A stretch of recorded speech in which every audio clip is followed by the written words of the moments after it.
പ്രകാശമേ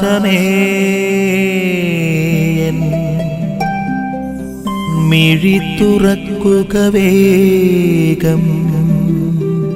ഇന്നത്തെ വായനയിൽ നമ്മൾ ശ്രമിക്കുന്ന വചനഭാഗം എന്ന് പറയുന്നത് വിതക്കാരന്റെ ഉപമയാണ്. വിതക്കാരൻ വിത്തുകൾ വിതച്ചു, അത് പല സ്ഥലങ്ങളിലോട്ട് അത് വിതയ്ക്കപ്പെട്ടു.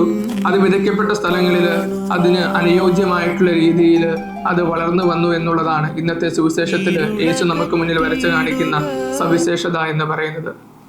വിത്തുകൾ വീഴുന്ന സ്ഥലം പ്രധാനപ്പെട്ടതാണ്. നമ്മൾ ആയിരിക്കുന്ന സ്ഥലം വളരെ പ്രധാനപ്പെട്ടതാണ്. നമ്മുടെ ചുറ്റുപാടുകൾ വളരെ പ്രധാനപ്പെട്ടതാണ്.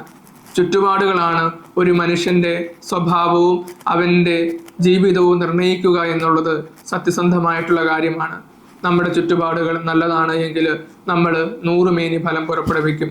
നമ്മുടെ ചുറ്റുപാടുകൾ മോശമാണ് എങ്കിൽ വചനം നമ്മുടെ മനസ്സിൽ ആവിർഭവിക്കുമ്പോൾ തന്നെ ക്ലേശങ്ങൾ, ബുദ്ധിമുട്ടുകൾ, പൈശാചികമായിട്ടുള്ള ബന്ധനങ്ങൾ അതിനെ ഞെരുക്കിക്കളയുമെന്ന് യേശു നമ്മെ പഠിപ്പിക്കുന്നുണ്ട്.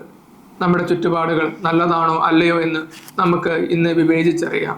അപ്രകാരം ജീവിതത്തെ ക്രമീകരിക്കുവാനായിട്ട് നമുക്ക് സാധിക്കട്ടെ. ആമേൻ. നിൻ വഴിയേ